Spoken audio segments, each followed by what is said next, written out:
YV Subbareddy గారు విచారణకి రావాలంటే రికార్డులు ఆయనకి ఇవ్వాలంట. మీరు ప్రభుత్వంలో రికార్డులు మాకు ఇచ్చారా? మాకు ఏం మాట్లాడుతున్నారు మీరు? మీరు కూడా విచారణకి సిద్ధంగా అండి. అసలు ఈవో ధర్మారెడ్డి గారు ఆ మనిషి గాయబ్. ఈ రోజు దాకా లేడు ఆయన. ఈ రోజు దాకా మళ్ళీ కనిపించలా.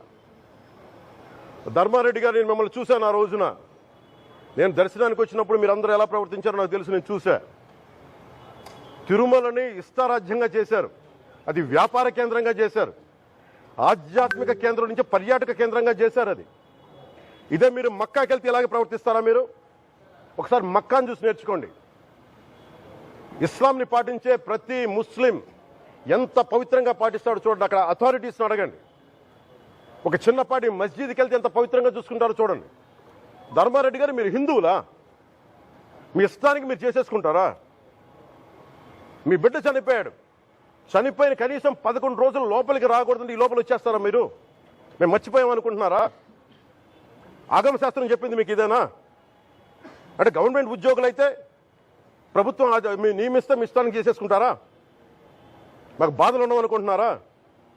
ఇదే మీరు ఒక ఇస్లాంకి చేస్తే అపచారం జరిగితే మీరు ఏం చేస్తారు?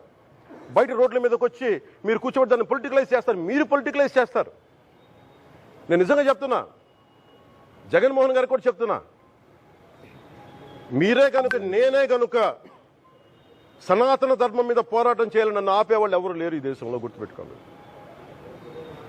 నేను కనుక సనాతన ధర్మం కోసం నేను పోరాటం చేస్తే చచ్చిపోవడానికి సిద్ధం నేను. కానీ నేను అక్కడి దాకా తీసుకెళ్ళిన విషయాలు, దానికి నిదర్శనమే రామతీర్థ రాముల వారి విగ్రహం శిరిచ్ఛేదం జరిగినప్పుడు ఒక్క మాట మాట్లాడకుండా చెప్పి కూర్చున్నాను. ఆ తెలివితేట లేక మీ ప్రభుత్వాన్ని కిందకి తీసుకొచ్చి అధాపాతాలను తొక్కిన మేము మాకు శక్తి లేదనుకుంటున్నావా? ఉండవనుకుంటున్నావా? కానీ మేము సమాజాన్ని కలిపి ఉంచాలని వ్యక్తులం తప్ప విడగొట్టాలని వ్యక్తులం కాదు. మేము గుర్తుపెట్టుకోండి. అలాగే ఈ రోజు నుంచి ప్రజలందరికీ కూడా చెప్తున్నా, ఎవరు అన్ని మతాలని మేము గౌరవించేది ఈ నేల. ఒక జనసేన పార్టీ అని కాదు, తెలుగుదేశం పార్టీ అని కాదు. మీరు ఏ పార్టీలకు సంబంధించిన వైసీపీలో ఉన్న హిందువులందరూ ఏం చేస్తున్నారు? మీరందరూ పోటీ పడ్డారు కదా తిరుమలకి వెళ్ళడానికి. మీరు మర్చిపోయారు, ఇందులో ఈ పాపం మీకు కూడా వస్తుంది, ఈ పాపం మీకు కూడా తగులుద్ది. మీ మౌనం కూడా మొత్తం జాగ్రత్త, తరాలు నాశనం అయిపోతాయి. మీ మౌనం మంచిది కాదు. ఇది ఒక వెంకటేశ్వరుడికి జరిగింది కాదు, భగవంతుడికి, నిరాకారుడు, ఆయనకి ఇవేం పట్టవు. మనం నమ్ముకొని ఆయనకి వెళ్తున్నది మనకి బాధ్యత. ఇది ఇంకా ప్రతి ఒక్కరు దీన్ని గుర్తుపెట్టుకోండి. చేతులెత్తి వేడుకుంటున్నాను, చేతులెత్తి వేడుకుంటున్నాను. సగటు హిందూ మీరు సినిమా టికెట్లకు వెళ్ళిపోతారు, అభిమానులందరూ. మీరెవరు హిందువులు లేరా?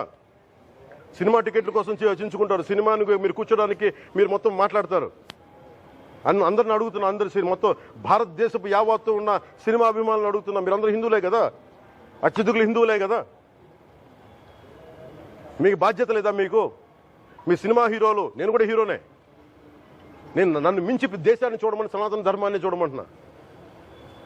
మీ కన్వీనియంట్గా కూర్చోబెట్టి హీరోలను ఎత్తడం కాదు, నన్ను ఎత్తడం కాదు. ధర్మం విఘాతం కలిగినప్పుడు ధర్మానికి మీరు మాట్లాడటం మీ బాధ్యత. నా తరం మేము కష్టపడుతున్నాం, ముందుకు వచ్చాం. ఎవరి కోసం పడుతున్నాం ఈ కష్టాలు? మాకు సరదా కాదు. ప్రతి ఒక్కరి ఇష్టానికి వచ్చి మాట్లాడుతూ ఉంటే బాధ కలుగుద్ది. అయ్యప్ప స్వామి దీక్ష చేసే వాళ్ళ మీద ఎంత ఇష్టారాజ్యంగా మాట్లాడతారు. ఇదే మీరు ఎవరన్నా సరే ఇస్లాం మీద మీరు గొంతు ఎత్తగలరా? ఎందుకంటే రోడ్ల మీదకి వచ్చి కొడతారని మీకు భయం, అందుకు మీరు మాట్లాడరు. హిందువులు అంటే మెత్తని మనుషులు కదా, తోటి హిందువు కదా, మీరు ఏదైనా మాట్లాడచ్చు. మీకు నమ్మకాలు లేకపోతే మీరు ఇంట్లో కూర్చోండమ్మా. మీకు నమ్మకాలు లేకపోతే ఇంట్లోంచి బయటికి రాకండి, మమ్మల్ని ఏం అనకండి. మేము ఎలా పూజా విధానం ఎలా చేస్తాం, అలాగే ముఖ్యంగా ఫిల్మ్ ఇండస్ట్రీ కూడా నేను తెలియజేస్తా ఉన్నా.